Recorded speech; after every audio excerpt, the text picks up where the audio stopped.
Thank you very much, Lilikalā, for agreeing to sit down and talk to me about the future imaginary and about your work and so forth. And what I'd like is for you to start by introducing yourself however you want to contextualize yourself. Okay. Aloha mai kākou. My name is Lilikalā Kame'eleihiwa. I have been a professor here at the Kamakakūokalani Center for Hawaiian Studies for the last 30 years. Before that, I was a visiting professor in the history department. So I've been around for a while. I am extremely privileged to teach here because I have fabulous students. And my students in the last 20 years that we've had this building, and even before that when we were at another place on campus, my students have become the leaders of our nation. They're in education, they have PhDs, they are teaching in Hawaiian studies, they're teaching Indigenous politics, they're teaching in many different departments. They're also lawyers, they're doctors, and I see them as the hope of the Hawaiian nation, which is a fulfillment of what we wanted to do here at Kamakakūokalani Center for Hawaiian Studies. We wanted to create leaders for the nation and have them get a good grounding and an empowerment of Hawaiian identity with us. And now we have 75 courses that we teach in Hawaiian culture. And then have them go into different degrees at their MA and PhD level. So I feel like the ancestors have guided us down this path, that they told us what they wanted us to do. First of all was to find a place where we could have a building and fight for this building. And thanks to Auntie Gladys Brandt, whose Hawaiian name is Kamakakūokalani, Gladys Kamakakūokalani Ainoa Brandt, we were able to secure this building. When she was a little girl, she went to the funeral of Queen Lilikalā. And chiefs stand beside the casket of Haiali'i like Lilikalā. She went with her father to stand and watch over the casket. So she was a link to the kingdom of Hawai'i and to this new state of Hawai'i. She was also very, very passionate about how education could uplift our people. So to be able to work here, to do the work that she set out for us, when I was first director back in 1998, I guess, I was first director. Every time I had a problem, I used to call her because she was the chair of the Board of Regents. And she'd make things happen for us. It was fabulous. When she passed away at the age of 94, I felt so bereft because who was I going to call? And people said, no, you don't have to pick up the phone, just ask her. So I think her inspiration to us in that we should choose peaceful means to resolve our differences with the American government, that we should encourage our young people for higher education because when you have a PhD, no one can say you're not qualified to do something, right? Then to really look forward to taking our ancestral knowledge and bringing it to the present and into the future. These were all goals of Gladys Brandt of Kamakakūokalani. Her name means either the upright eye of heaven. So here in our building we have a circle that represents that, and that the architects put in. Dwight Kawahikawa and Danny Chun were the architects for the building. Dwight was my high school classmate. She was our principal when we were in high school. I frequently got demerits and I was sent to the principal's office and would cry copiously after she scolded me. Sometimes I'd start crying before I even got into the office. So I couldn't believe that we would have a relationship where she was, an adult relationship where I was asking her to do favors and she would do it. But Dwight really wanted to make this building a tribute to her because we all loved her no matter how many scoldings we got. And we were all very proud that she was one of the few Hawaiians at the time to be a principal of a school like Kame'eleihiwa. And she worked very hard to get Hawaiians into different positions where we could start to run our own country again. She was very astute at that. So I'm privileged to actually work here. Before I forget also, when we were building this building, one of our students is working in DLNR, Department of Land and Natural Resources, and he said, Kumu, there's all of these bones, all of these boxes of bones here. on the shelf, and they were all dug up from around this area of Wa'ahila, Waialae Road going up towards St. Louis. There's a big water supply tank in the back here, and all of these bones were dug up and they were in boxes, about 100 sets. And when Dwight Kawahikawa heard about that, they decided to build a crypt using their own money, not state money, here in the middle of the building, redesign it so that it would be there, so that all of those kupuna could be reinterred here. So this place really is a place where we respect kupuna, where we strive to honor ancestral knowledge. Hawaiian ancestral knowledge is so amazing, and we're still learning all about it. Yeah, like the fish ponds, that kind of thing. So, as for me, I'd say I graduated from Kame'eleihiwa when the dinosaurs roamed the earth in 1970. I came to university against the wishes of my mother, who wanted me to be a hairdresser, but I'm not very good at that. And I really wanted to go to college, so I came to university, declared myself independent, got loans, got a job. And after in my third semester, I realized that I didn't want to be here because there was only white people here. I think there were 3 Hawaiians on campus. So I quit in the middle of the semester, got all Fs. I said, I'm not going to do this anymore. I can't handle this. Too many white people. I'm out of here. Went to work, went to live in the country. And then after I had my son, thought, oh, I have to have a job. So I came back to university. And I finished my BA in 1980 in Hawaiian language and Hawaiian studies. I did my master's in Pacific Island Studies in 1982. By that time, I had gotten a grant from East West Center, so they were paying for me to go to school. And then I got my PhD in Hawaiian and Pacific History in 1986, all 3 degrees here at University of Hawaii. So I'm a product of the University of Hawaii, very proud. And then a job opened up in Hawaiian Studies, and I had been teaching in the history department because the Hawaiian history professor was on sabbatical. So I was teaching there, and so I had some teaching experience, and I got the job. The one Hawaiian history professor? Yeah, right, right. She wasn't there the first time I came. Yeah, she was after. So, and her grandfather, she was intermarried into a missionary family. Her grandfather helped overthrow the queen. So she really didn't like my political points of view. Now, when I first came to university, I read the Queen's Own Story. And at Kame'eleihiwa, we had never learned about the overthrow. We didn't know anything about it. When I came to college and I read this book, I was so shocked that American missionaries had so lied to the Queen and overthrew the Queen and overthrew our kingdom that I was quite angry and got very political after that. So being in school didn't stop me from doing politics, and being out of school didn't stop me from doing politics. But after I had my son, I decided I'd better get degrees and get a way to make money so I could raise my son and take care of my children. By that time, I also had a daughter. So that was my career, and then I got into Hawaiian Studies. One of my jobs was to write new courses, and I've written 23 new courses for the Center for Hawaiian Studies. I love writing curriculum. It makes me very happy. I love piloting new courses. I've had thousands of students come through. Today, not only do we have 75 courses in Hawaiian Studies, we have another 50 courses in Hawaiian language. We run 2,700 students a year through this program in Hawaiian Studies. Hawaiian language does 2,000 students a year. So 4,700 students in Hawaii Nui Akea, School of Hawaiian Knowledge, which we helped make about 10 years ago, is actually larger than all of UH Hilo. They have 3,900 students. So we're advocating for Hawaiians. We want to make sure Hawaiians get a good education. We want to make sure that they have a great grounding in their own ancestral knowledge, because that doesn't happen in public schools. And we want them to go out and lead the world. So that's kind of my work. I'm very proud that if you look at the last page of our calendar, we have a list of people who are running Hawaiian language television, who are working at Kame'eleihiwa to do good for our people, at the Office of Hawaiian Affairs, at the Hawaiian Homes, in schools all across Hawaii, and in different parts of the nation.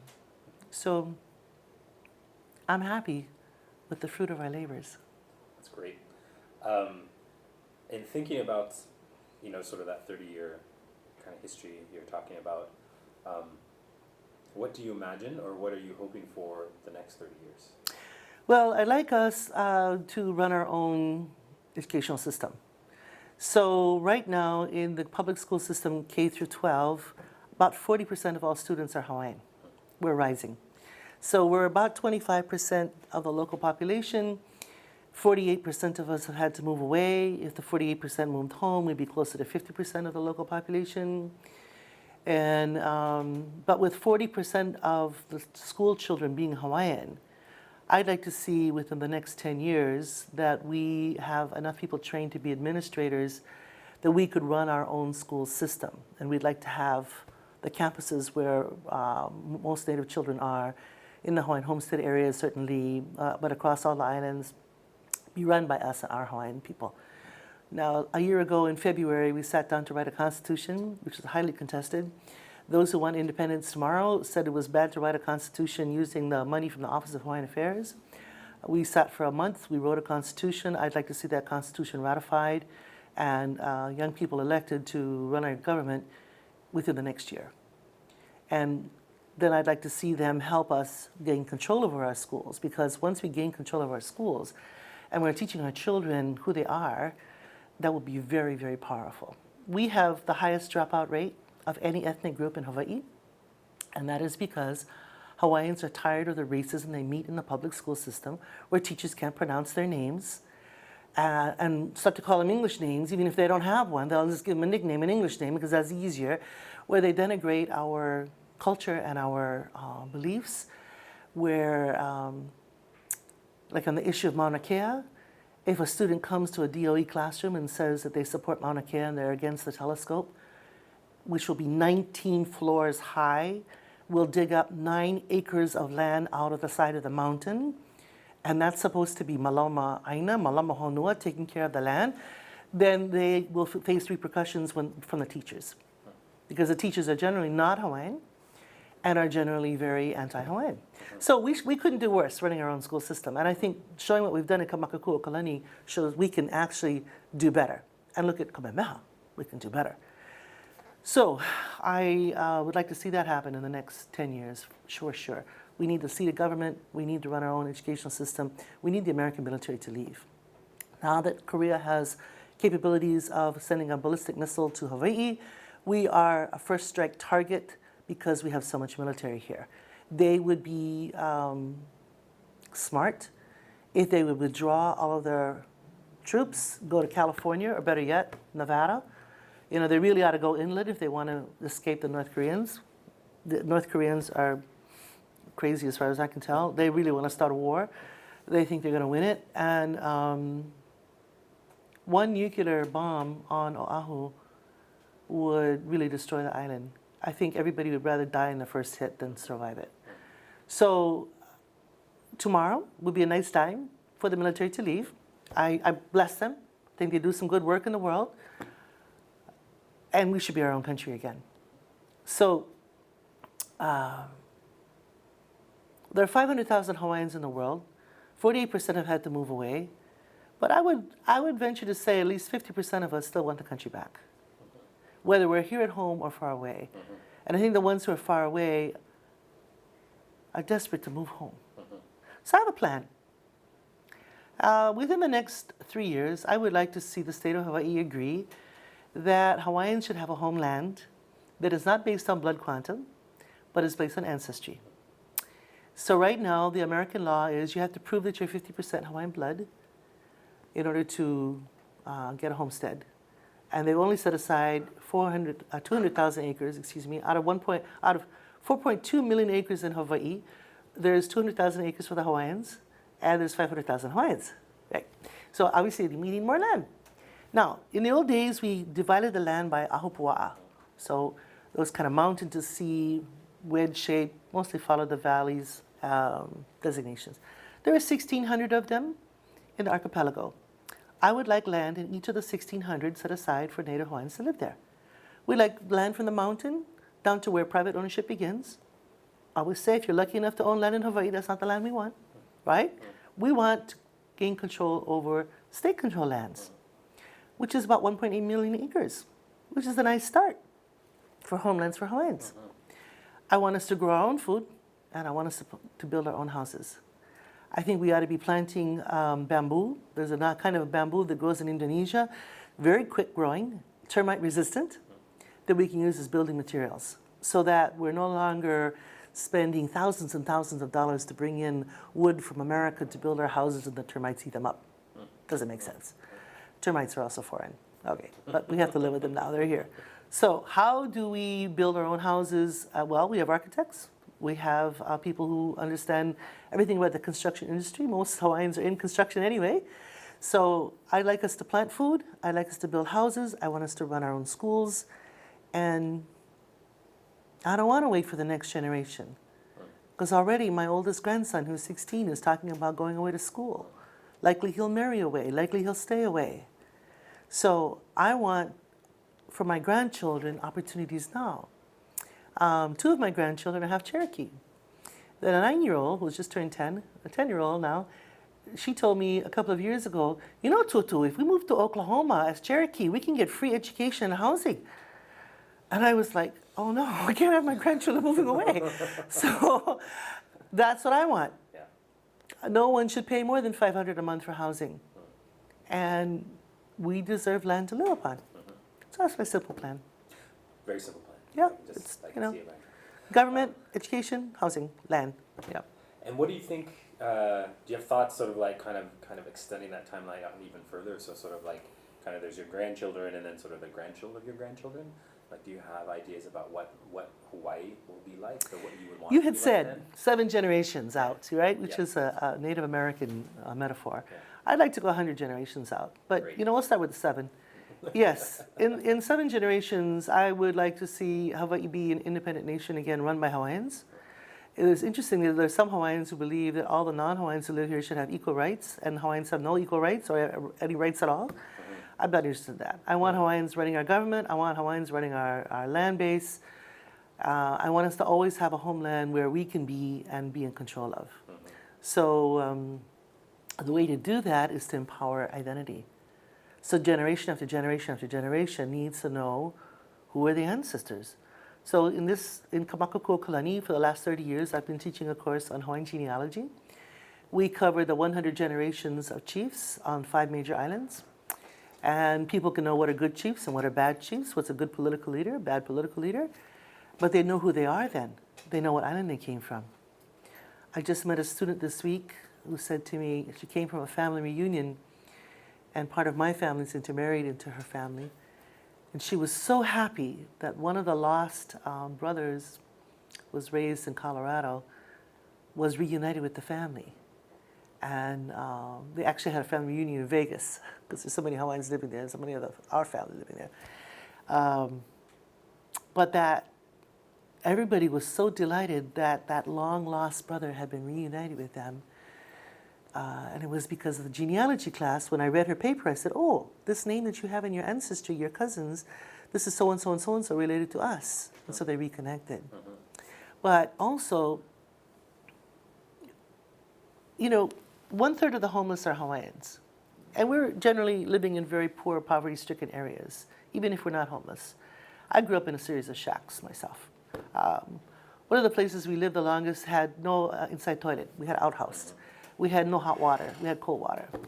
Lucky we had cold water. We didn't have to bring in the water, so that wasn't too bad.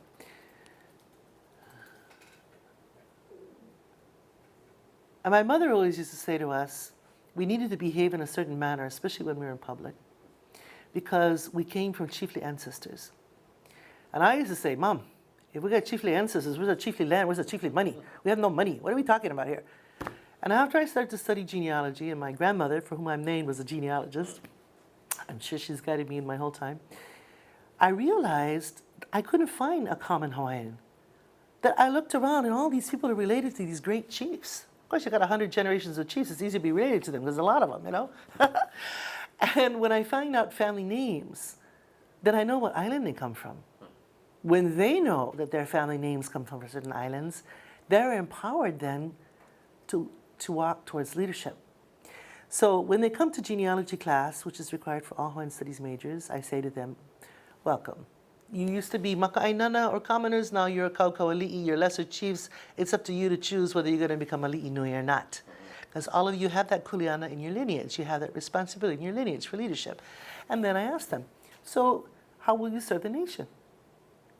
Because if you're here, you're privileged to gain a university education, you need to serve the nation with your education.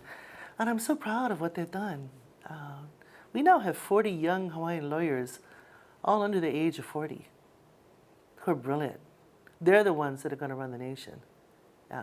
So looking 7 generations out, yes, I would like to see Hawaii be totally self-sufficient in food, since we're importing 90% of our food right now. I'd like it to be a totally green infrastructure, so that we're using solar and wind and water resources to make energy. That we find a way to lessen how many cars we have on all of our islands. That we provide excellent, brilliant education. You know, I think Finland is now #1 in education in the world. Well, one day, in 7 generations, it'll be Hawaii, and Finland can be behind us. Thank you. I want to see a place where our children are joyful every day, and where the adults are joyful too. That we feed ourselves, and we share our food, and we care for one another as one family. And for those people who come who are non-Hawaiians to live with us, we intermarry with them, etc. Maybe they come as visitors, that we can treat them with true aloha, because we are in control of the land. And it's not a culture that is interested in money so much as it's interested in self-sufficiency and caring for the land. Now, the idea of taking care of the land, of the skies, of the oceans, that malama honua idea, our kanu hokule'a went around the world taking that message that the whole world needs to think about this. And everywhere they went, indigenous peoples were embracing that idea. And in fact, non-indigenous people were embracing the idea. It's an ancestral idea that you live in harmony with your earth because it's your grandmother. So in 7 generations, I'd like to see not only everyone in Hawaii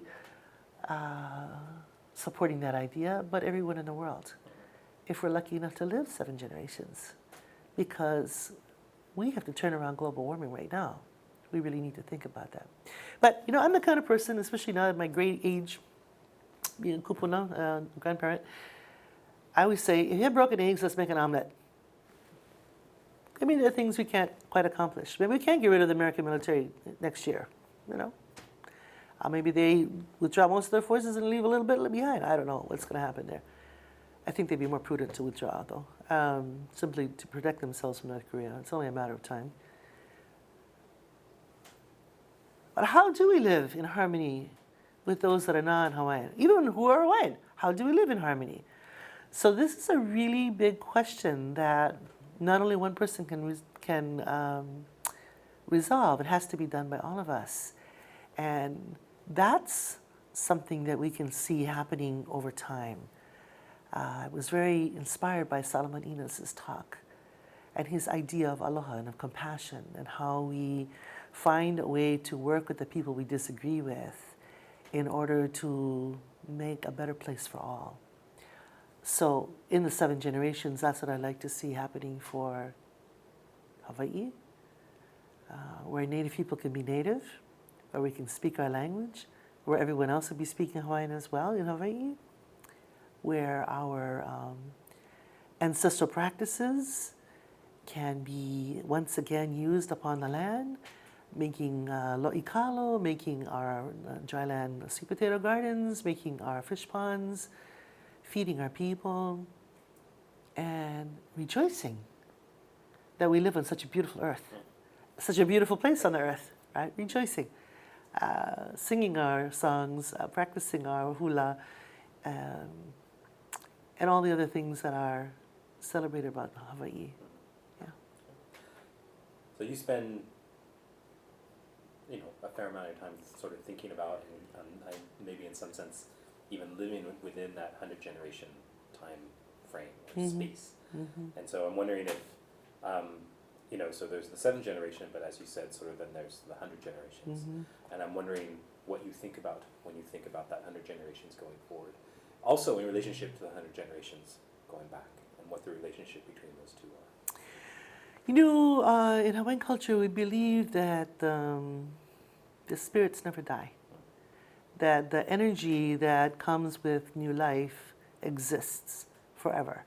I think physicists in the West agree with that. You can't destroy energy. So the body falls away and is gone, but the spirit itself continues to live on. So everywhere you look in Hawaii, likely there are ancestral spirits there. Now, what's important about the genealogy class is for our young people to know the names of their ancestors and to give those names to the children so that the ancestors live on through us and live on through the future. So Lilikalā, my name, comes from Haleakala, my grandmother's name. We are La people, we are the Sun people, we are Pele people. When I was younger and my mother used to fight with my stepfather, she'd always say, "Don't forget I'm Pele." No, that was like her trump card. She was 5'3", he was 6'2". She would always win, okay? And so I grew up with that idea, oh, we're Pele, that's who we are. And I'd like to see that ancestral understanding, that empowerment of our identity continue for the next 100 generations. You know, when we give the name of an ancestor to a child, that ancestor comes to live with the child and guide the child. And which is why it's so important for people to know their ancestral names. You call on that ancestor and they help you. They guide you, they teach you. And I want to make sure that Hawaiian culture never dies. And there are many places in the world where indigenous languages have disappeared. I used to take my students to the UN all the time for about 10 or 12 years. And meeting indigenous people at the UN from all over the world and hearing their stories, I realized that in Hawaii we're really quite lucky. We have about 1 million pages of Hawaiian language newspaper to look back on. I mean, that's just fabulous. We have the beauty of the land itself to inspire us. We have our place names. And now we have many more courses uncovering all those kinds of great ideas. And we had some pretty hot ancestors. So as we look and teach each generation to take those stories down to the next 100 generations, I believe that we have something to offer the entire world in that we truly love this land. And all the young people who are willing to be arrested in order that Mauna Kea not be destroyed are a testament really to how strongly we feel about those kinds of issues. And just to say about, you know, the news about the judge okaying Mauna Kea getting a permit from DLNR just came out yesterday. So you saw Gonzo wearing his Mauna Kea shirt. Yeah.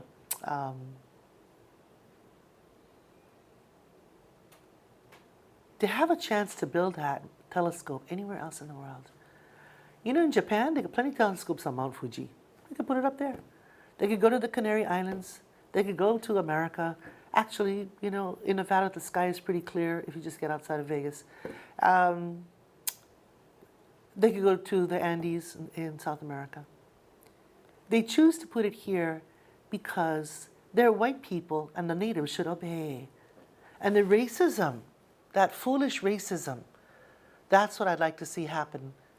I'd like to see the racism just disappear. So in the 7 generations, we must not have racism anymore on the earth. And certainly not in Hawaii.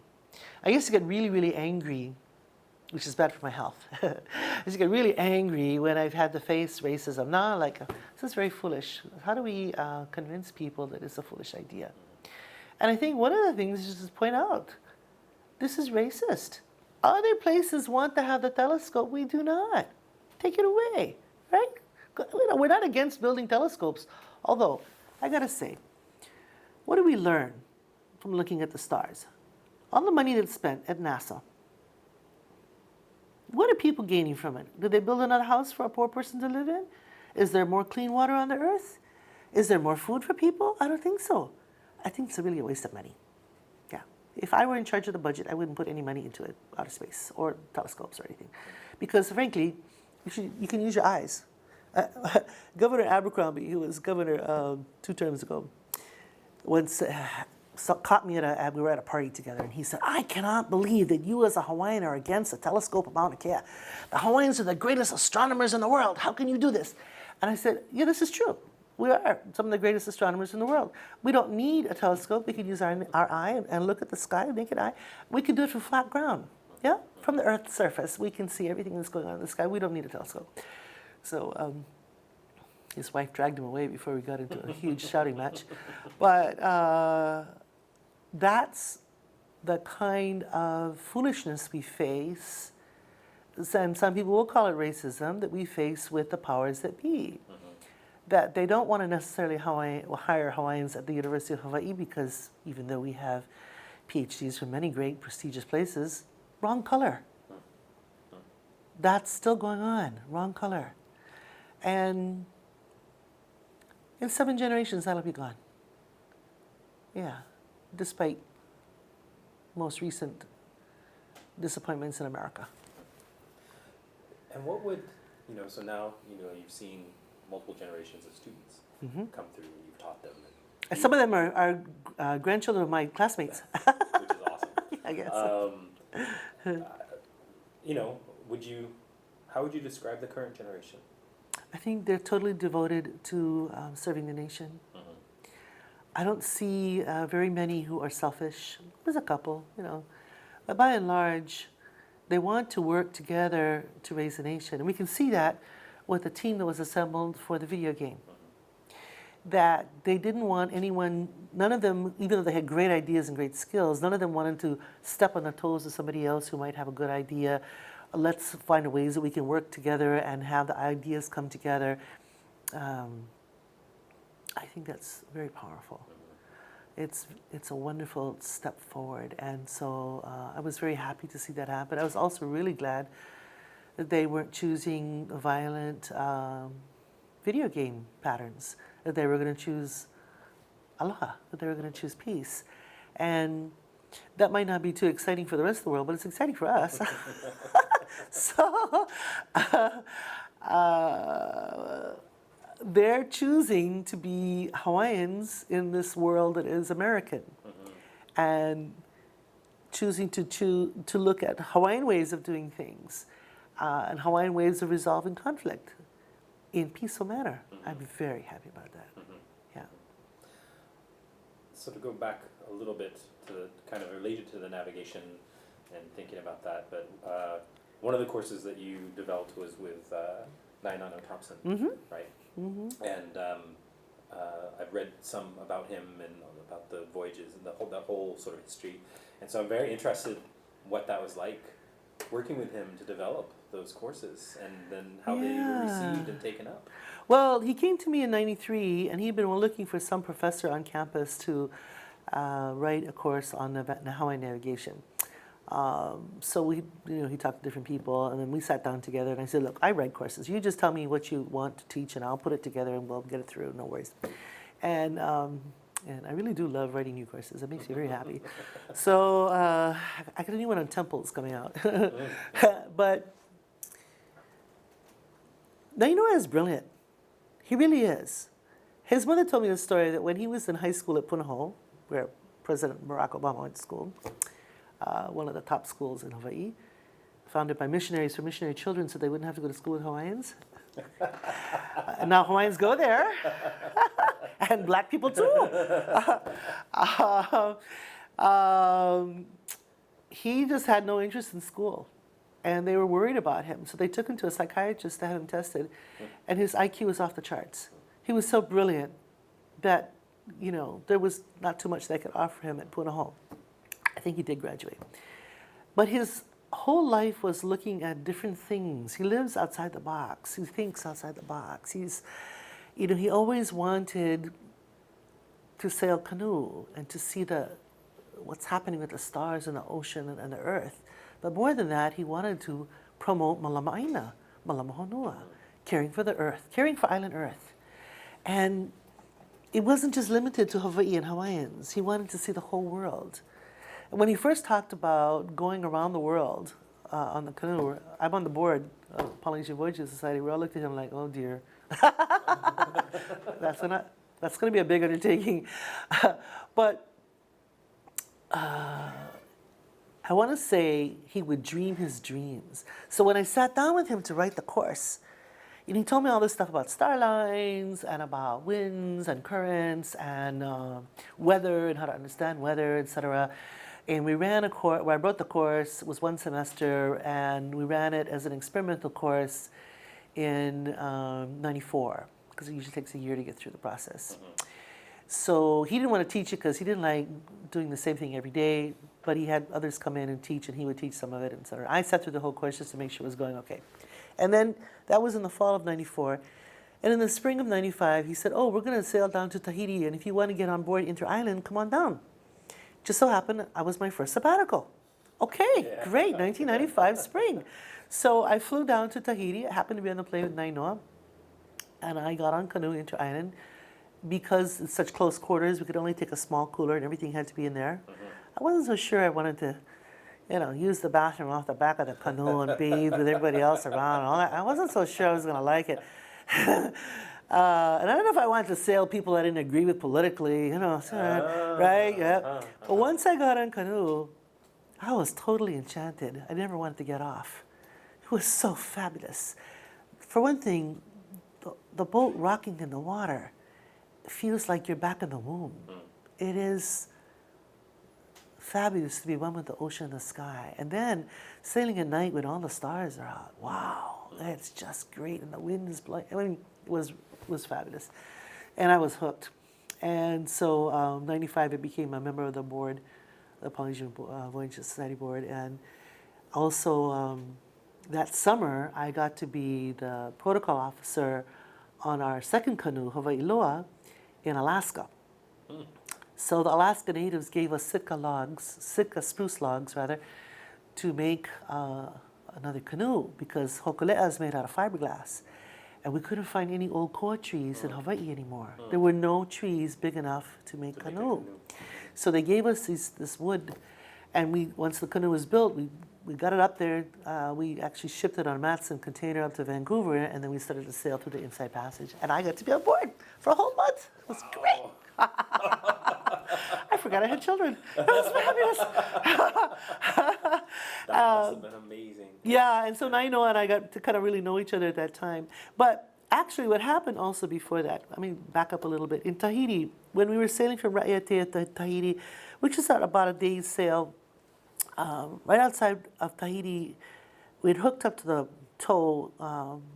We need to be towed into the harbors and work between the rest of the big ships and stuff. And it was clear blue sky, and all of a sudden, out of nowhere, a huge storm came up. We had to take down the mast, and we were overloaded. Usually you only had 15 people in canoe, we had 30. So because it was a pleasure day cruise, say, oh, let's go from Raiatea to Papaete, let's do that. So when the storm hit, we took down the mast, we put a big canvas over it. The few women who were on board, myself and 2 others, we had the hot pot going in the middle of the deck, making tea and coffee and saimin, because it got really cold with the storm, huge waves, big rain. Our job was not to fall overboard. Right? So and Mao Piailug, our teacher, was on board. Now, Mao's way of teaching was to sit in the hull and not interfere. He's already told the students what they're supposed to do. And I know them, they knew what they're supposed to do. When he came out of the hull, nobody asked him, why did you come out of the hull? But he could feel from the vibrations in the hull a storm was coming. He told me the next day, we were having a beer together, that he felt really bad for us, but the way of teaching was not for him to tell. It was for Nainoa and others to ask him, what's wrong? Why are you out of the hull? Should we be looking at something? And then he could say. We went through a 6-hour storm. It was pretty amazing. It was dark before we got into port. And anyway, he was telling me this stuff the next day, and I thought, we need to know weather. We weren't covering weather very much in our class. Now, his son was also there, Cesario, and I said to Cesario, so when you first learned from your father navigation, how did you learn? He said, first we learned the stars and the weather, then we learned the canoe.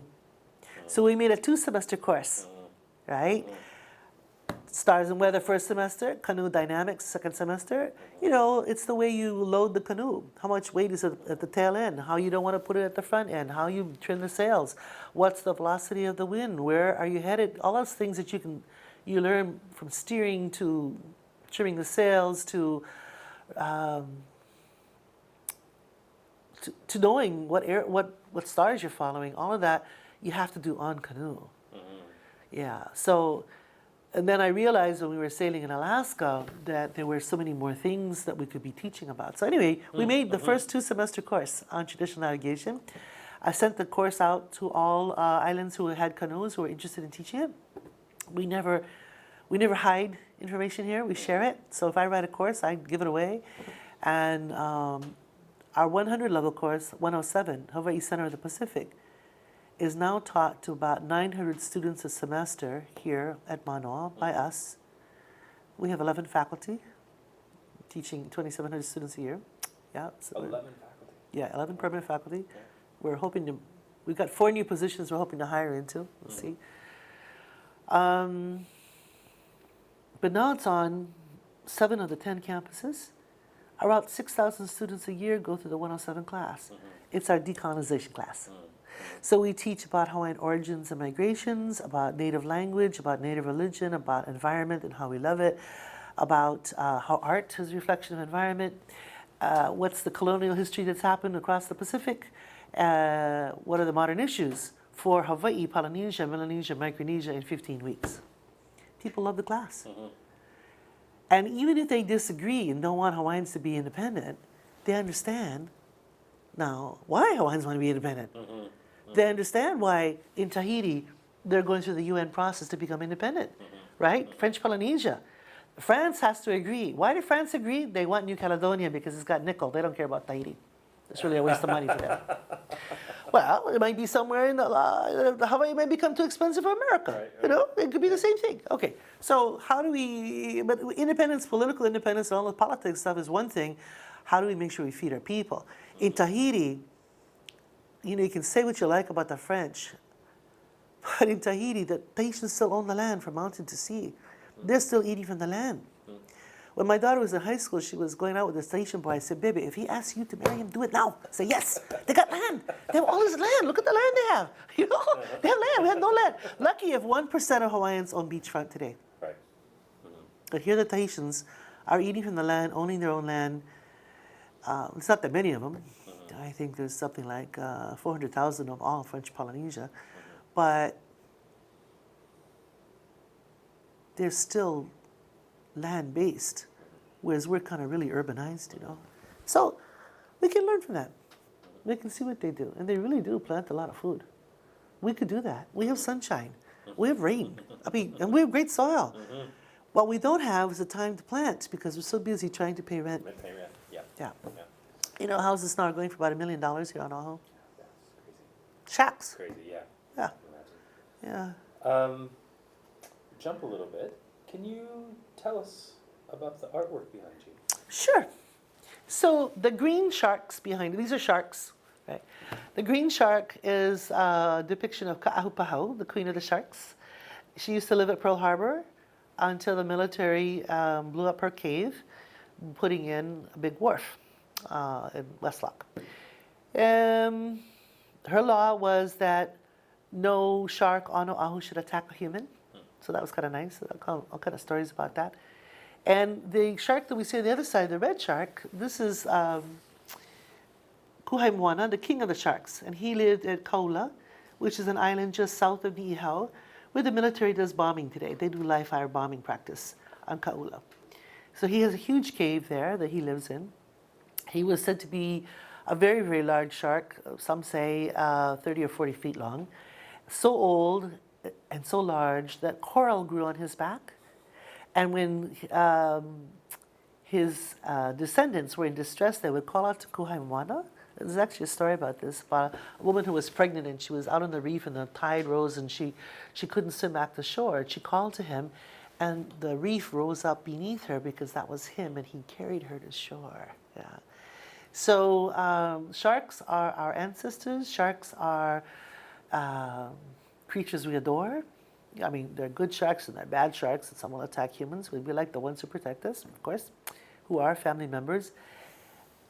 They're also symbols of political power.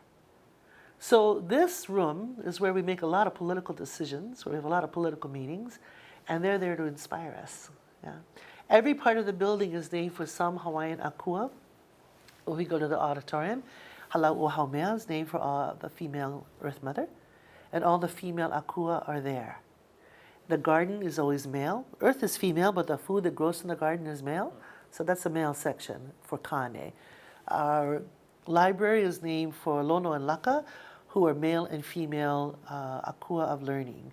The classroom that is just a monk of us is named for all of the akua of the ocean, and the other one is for all the akua of the land.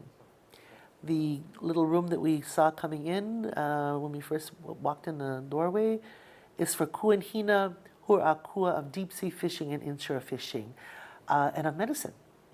So when you go to the mountain to pick Hawaiian plants for medicine, you pray to Ku and you pick with the right hand, you pray to Hina and you pick with the left hand, because male and female elements need to come together for healing. Yeah. Yeah? So those are the kind of aspects that we live with here in our building. The Student Services Wing is named for Kanaloa, God of Ocean, because our students will be going on a voyage through life. Yeah. Yeah. It makes me think, I mean, this is maybe a question you get asked again when Prem interviews you about the workshop, but I think I'd like to know now, which is, it's been fabulous in the course of the workshop, watching as you have been supporting the students by sort of reaching into your archive and sort of thinking of different sort of deities and characters and stories and storylines and long-term arcs and stuff like that sort of resonate or speak to or counterpoint what they're sort of talking about. And I wonder if this isn't just a really kind of just simple, stupid question, but I wonder if you want to talk a little bit about why these stories are important. Well, they're stories of our ancestors. In the West, people think mythology is really about some foolish, perhaps superstition that doesn't have anything to do with history. But in Hawaii and in Polynesia, we descend from the sun. We come from the earth. We come from the ocean. We come from the stars. Those are our ancestors. And our identity is shaped by those ancestors. So, for instance, my grandson is named Kamakakūokalani, the lighted torch of the sun god. And when his mother says to him, baby, before you go to the pool, and he's only 6 years old, but she says, before you go to the pool, put on sunscreen. He said, Mommy, I don't need sunscreen. I am the sun. So he is the element, the sun. He knows that. That's who he is. And at winter solstice, I took them to the North Shore to see the power of the ocean, to see Kanaloa, and I was teaching about Kanaloa. See, this is what Kanaloa can do. This is why at winter solstice, this is what we do, these prayers for Kanaloa, etc. And they know all the prayers. So he came home and he was being very thoughtful. He's a really, really bright kid. And he said, Tutu, Kanaloa is very powerful. I said, yes, Kanaloa is very powerful. He said, but the sun is more powerful than the ocean. I am more powerful than Kanaloa, he told me. I said, probably right. So that those stories teach us about who we are, teach us the ways we behave, tells us what is good and bad in conjunction with the earth, how we behave towards one another.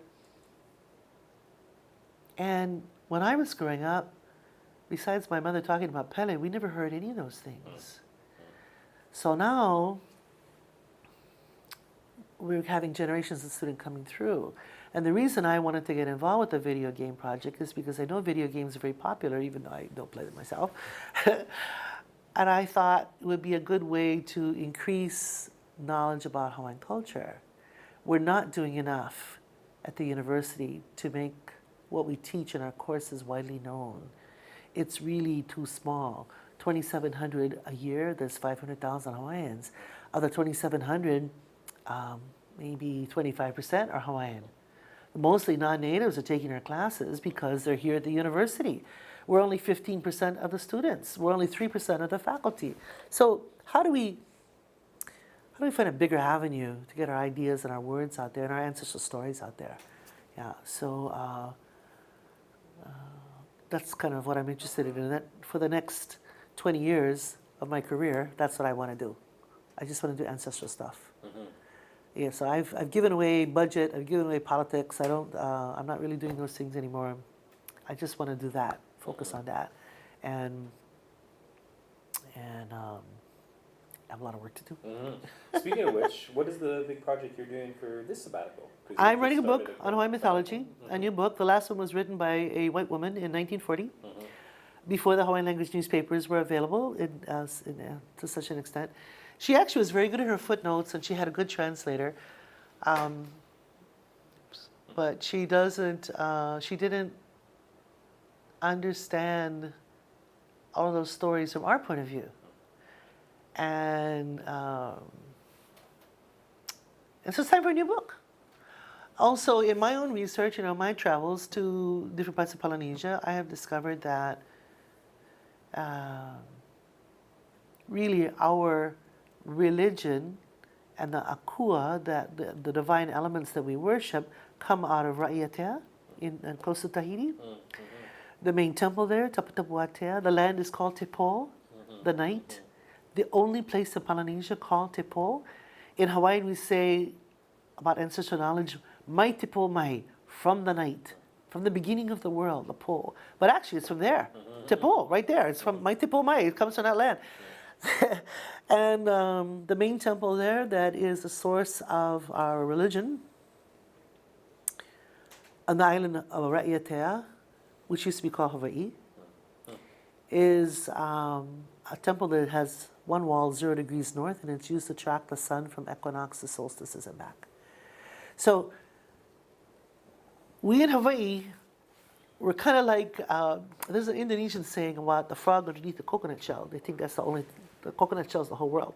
In Hawaii, we're very much like that. Yeah, we think, oh, only Hawaiians. We're the center of the universe, right?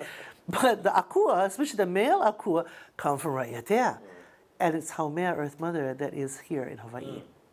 So once I figured that out, I started teaching that, and then more research, realizing how strong the female akua are here, and then traveling more, New Zealand, French Polynesia, in Marquesas, Tahiti, Ra'iatea, Maupiti, etc., Rapa Nui.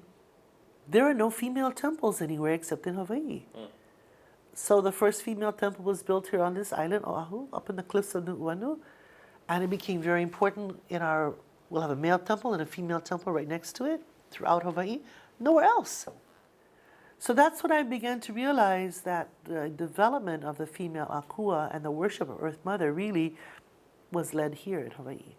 This is what we established. So when we look at what is Hawaiian mythology and interaction with Tahitian mythology or Ra'iatea mythology, what's our part? And our part is the female. Right. Yeah. So I'm brokering a deal with Oxford. We'll see. I actually will make more money if I do an iBook through Amazon.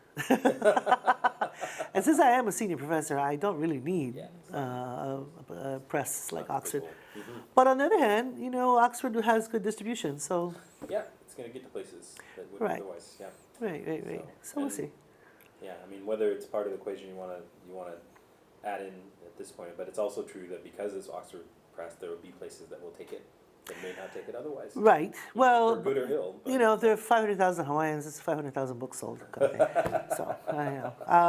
And then Polynesians, I think, will pick it up too if it's on Amazon. And I like doing an iBook because you can put in chanting and you can put in hula. I think just listening to you over the last couple of weeks and the way you think about these things, it seems an iBook is really, it's all of those things. Right, and then I together. retain the copyright. Yeah, and then there's that. Yeah, that's a big thing because my other books, Bishop Museum had them, and they're not reprinting because the press went broke. So they only have my books available on iBook now. They don't have our ebook. Print. Yeah, it's not a print. Kamapua'a is not a print. So if you get a copy of Kamapua'a, better hold on to it. 'Cause,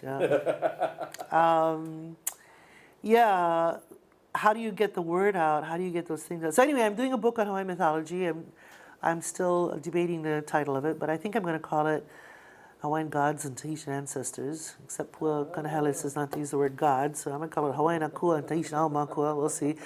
And then I have a manuscript on Hawaiian sexuality that I'd like to finish and get out. That's definitely going to be an iBook so that we can put chanting and hula into it. And I really need to get a book on Hawaiian genealogies out. So I figure as soon as we're through with our workshop, I'm going to spend the next 8 weeks knocking out the book on mythology. If I do 5 hours a day, yeah, just do it. I mean, I've been teaching it for how long, so it's not that hard. And then maybe take another month to finish up a sexuality book, which is called Hawaiian Sexuality, a celebration of life or decolonizing our most private parts. I haven't got a title for the genealogy book yet. But in between there somewhere, I also need to clean up all of my PowerPoint presentations, get sources for all of them because, turn them into videos and start Get them. ready for the online classes. Great. Yeah. Question. So second to last question. And it's a new question, so I'm trying to figure out how to formulate it. So you can choose your time frame. So you can choose the time frame we've been talking about, which is sort of the 7th generation, or you can choose the time frame you're talking about, which is 100 generations. What do you think the story is going to be that they tell about now? Interesting question. Well, I think we have a lot more video going on now, so we'll be telling our own stories through Olelo, Maka Olelo Hawaii. OEV TV is now covering all major issues of Hawaiians, interviewing a lot of people, making sure that music and the art is being portrayed on television and online everywhere throughout the world. So in 7 generations, they'll look back and they'll say, oh, that was an interesting medium that they were using to record with. They'll probably have something much better, and they'll have all those stories recorded. I actually live about 300 years ago. It's my world, my time frame. This is the way I handle white racism in America, is I just don't live in the American world. I live in the Hawaiian world. And I'm lucky I made this little Hawaiian world around me. We built this building. We got that $7 million to build a building. And, we've hired all these fabulous people and we get great students. And so now I live in a little Hawaiian bubble that really is informed by what happened before Captain Cook came, right? This is where I live and this is my area of comfort. So I always wish, as we were talking about yesterday, I always wish that we were able to video all the things that happened 300 years ago. But now we can reenact them. And now we have young Hawaiians writing plays in Hawaiian about Pele and Hi'iaka. The Hi'iaka play is going to come on in August. Again, it was in March, now it's in August. Different venues. My daughter is playing Hi'iaka. Her Hawaiian language is incredible. And they're using a large part of the script from that Hi'iaka and Pele book that Solomon Enos helped with. The language there is so flowery and so high and so eloquent. We don't speak like that anymore. And so she's had to memorize 75 pages of script of this stuff, right? Isn't that amazing? So in 7 generations, of course, people will be doing that all the time. They'll reprise all the old stories, which are, and we're only doing a section of the Pele and Hi'iaka in 1 hour and a half. What can you do in 1 hour and a half, right? When it's 120 chapters long. So there's going to be so much more of that going on. And that's what kids will be doing instead of talking about Spider-Man or Superman or, Power Rangers or ninjas or whatever. We'll have all of there'll be the Kamapua, there'll be the Pele, there'll be the Hi'iaka, there'll be the Hina, there'll be the Haumea, and those will be the stories that they'll be playing with and learning from. Yeah, I want to see us really teach our children about the elements. So my grandchildren know the chants to call the sun. Don't like the rain? You're swimming in the pool? You want sun? You can chant for the sun comes. Oh, it's too hot, we're out playing soccer, it's too hot, you can call the cloud. oh, we really need rain, we can call the rain. And that interaction with our universe and our environment is something that all of our children should know. So I'm confident that in 7 generations, all of that will happen. If the earth survives, Hawaiian culture will survive. And maybe the earth will survive because of Hawaiian culture. Yeah. I don't know, you know. So last question, and that is the question about our, as somebody who, speaks publicly a lot and gets interviewed and so forth, is there a question that you kind of often walk away from those interviews thinking, they really should have asked that question? Well, I usually just talk about what I like anyway. But you ask really good questions. Thank you. And the question that no one ever asks, really, is about Haumea, about the Earth Mother. People kind of shy away from it. Part of it's my fault. When I wrote Native Land and Foreign Desires in '92, I did a whole chapter on Papa and Wakea, and I talked about Wakea and Papa, the genealogy that comes from Hawaii Island, where Wakea sleeps with their daughter, Kamakakūokalani, the child of Wakea and Papa, and he has a child that is stillborn, becomes a taro plant. So that became the most talked about genealogy. And that story hadn't been told, maybe in 100 years, because of Christianity. We weren't talking about those things. So when Native Land and Foreign Desires came out, everybody thought this was great. I thought it was great because it's like we're related to the land because the land is our grandmother. We love the taro, all of those things we could use for empowering our political work and taking care of the land and making taro and feeding people. And what's so interesting, our students really wanted to work the land more than they wanted to do politics. So we have a whole section on sustainability in Hawaiian studies that comes from student demand.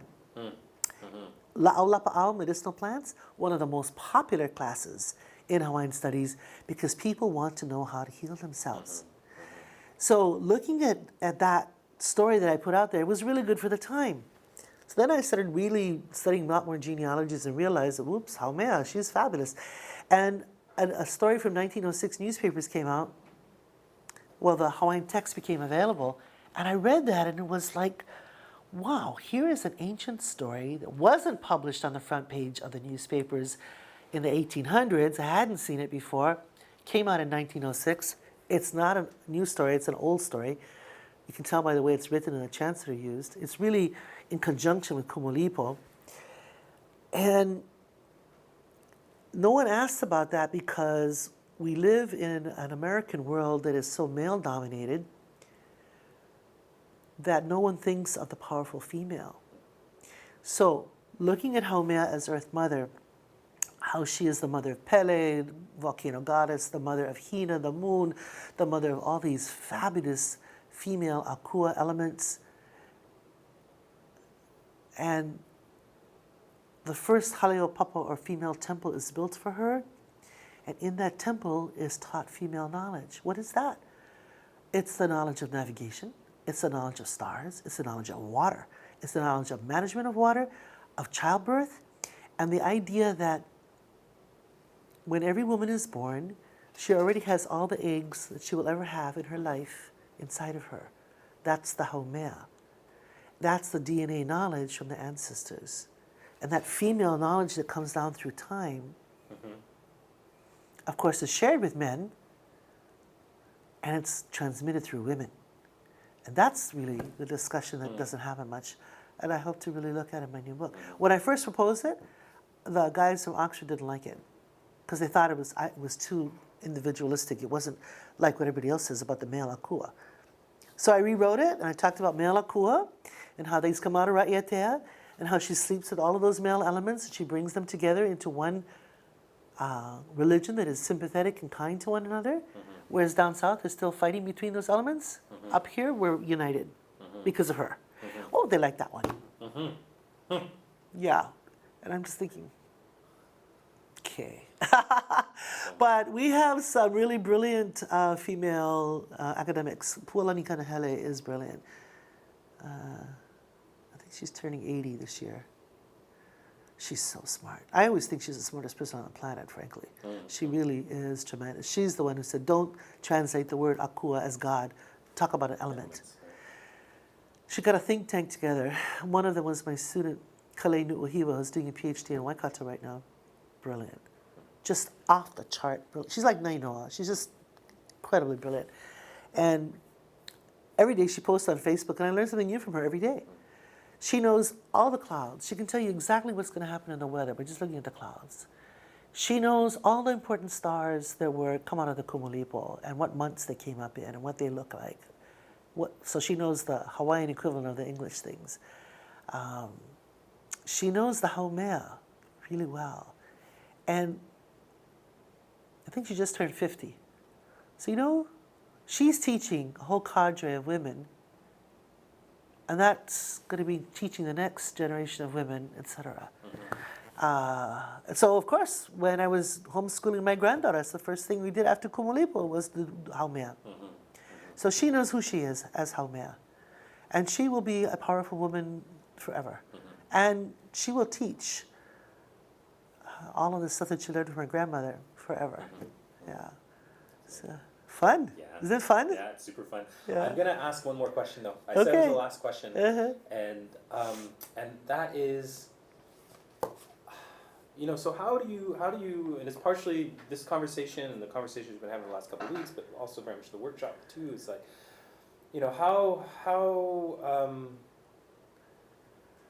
how do you balance, or how do you encourage the young generation, the generation's really sort of learning, in the learning mode,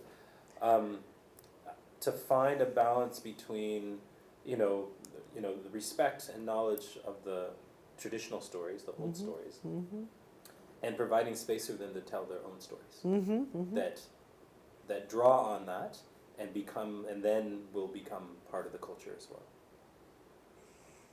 Wow, that's a really good question. I think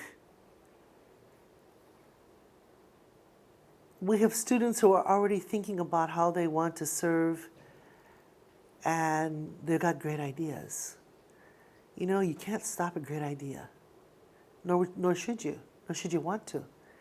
So I don't worry so much about giving them the space, because they're already stepping out and saying, this is what I want to do. However, I think, following again what Pua Kanahele is saying to us, is we have to replace ourselves. So I have to make sure I have somebody who's really good at doing budget, or who's really good at doing admin, or who's really good at writing new courses, or who's doing the land research that I've been doing for so long, or who's doing water research, or who's looking at how we organize the land for food, things that I've been working on over time. And when it comes to mythology, I need to find people who are going to replace me in that. Now, some already are far beyond me, like Lilikalā, who was my graduate assistant many years ago. She was doing a degree in Hawaiian language, but she worked for me. I learned more from her than she ever learned from me. No, she's born with a brilliance. Comes from a kahuna family, priestly family. So this is the work that she was called to do.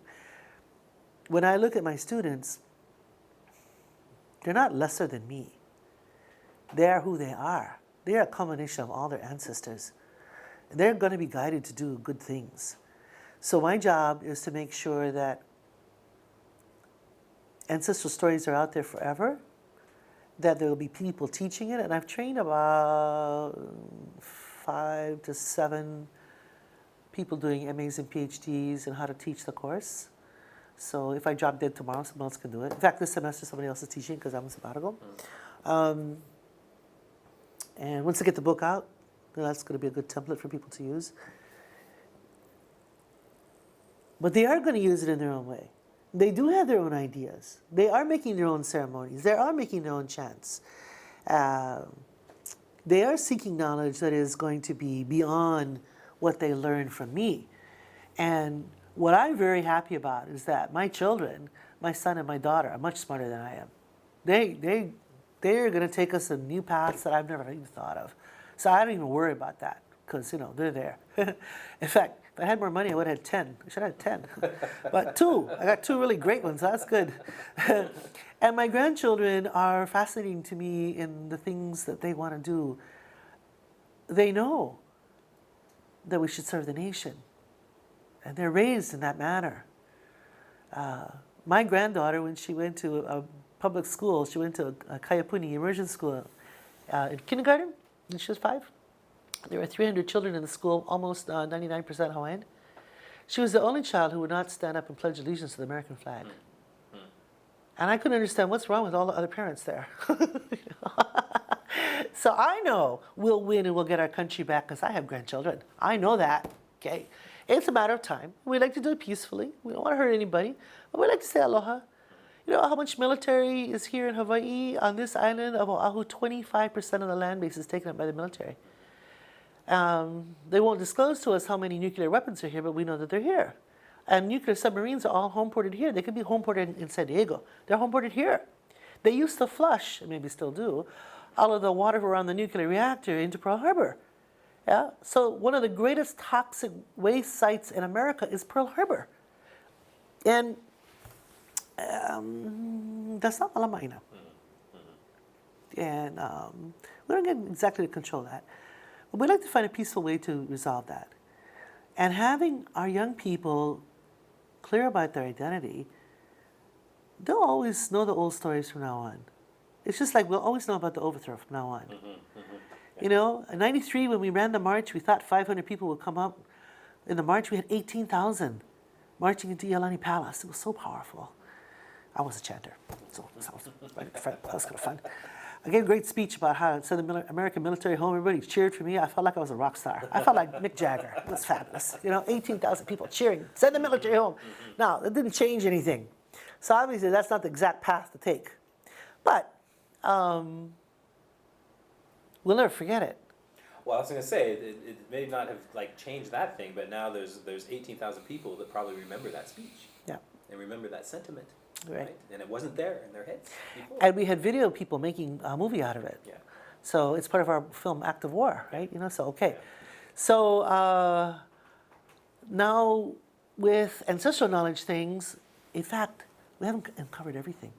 Out of the 1 million pages, I've maybe read 300. There's so much more. So it's going to get better. I foresee that mythology will turn into a 2-semester class instead of only 1. That we'll be going into really makolelo Hawaii. We're still teaching it in English and not in Hawaiian. So how do we move into the next part? How do we really deconstruct the chants? If you look at that fat Pele and Hi'iaka book, was that 150 chants in there, I think? There's so many. Looking at those chants. Pua says, forget the storyline. Look at the chant. Makavalu the chant. Analyze the chant. Because you start to look at the count of each of those words and see what the deeper meaning is, and you really understand what the ancestors thought about how the elements work together. That, to me, was like, wow, so much fun. So, you know, many of my classmates from high school have died already. And I figure every day is a gift to me. I'm very, very pleased to be here, considering the things that all of us have gone through. And I'm confident, whether I'm here or not, we as a nation will proceed. Yeah. That is a fantastic place to end. Thank you so much for your time. Thank you. Yeah. Mahalo. Thank you for asking good questions. Prem, anything before we break? I did have one question. Okay. It's something actually Brian brought up when we were talking about time. He brought up to bring up to you to talk about the different ways that Hawaiians in the language itself, when you think about the future and the past. Oh, and that's a native land. Yeah, so there's a saying, kawama mua, kawama hope. Yeah, there's a saying. So kawama mua is the past. It's what's in front of you. So here we are as Hawaiians looking at the past because that's what we know about. And kawama hope is behind you. It's afterwards. Because we can't really know what's going to happen in the future. But we do know what's happened in the past.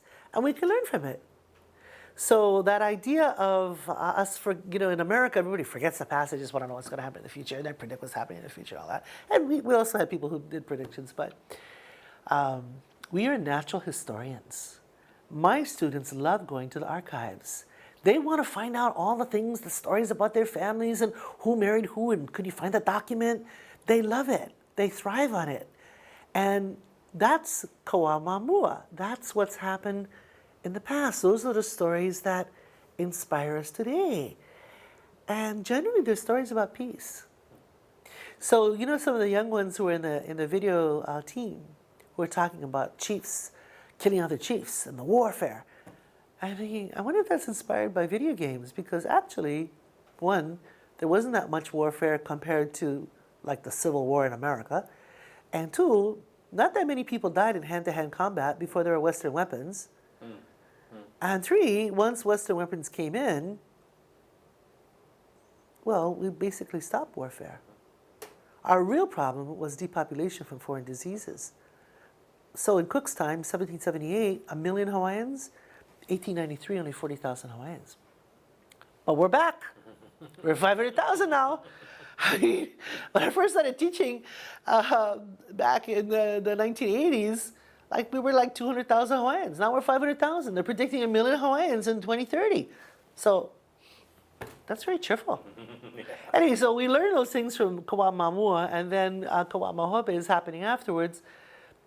If we follow the pono pathways, we follow the correct ways of behaving, which what Solomon was talking about with aloha, then into the future, good things will happen. That's what the ancestors teach. If you do the right thing, good things will happen. So where does colonialism fit into all of that? Is there something we should have learned before foreigners came to take over our country? Before the depopulation? Perhaps it was a lesson that we neglected. And we've suffered all this time. And people are really suffering. And children really go through terrible, terrible situations, especially in school. I think the smartest ones are the kids who run away and go surfing every day, frankly, because they escape the racism.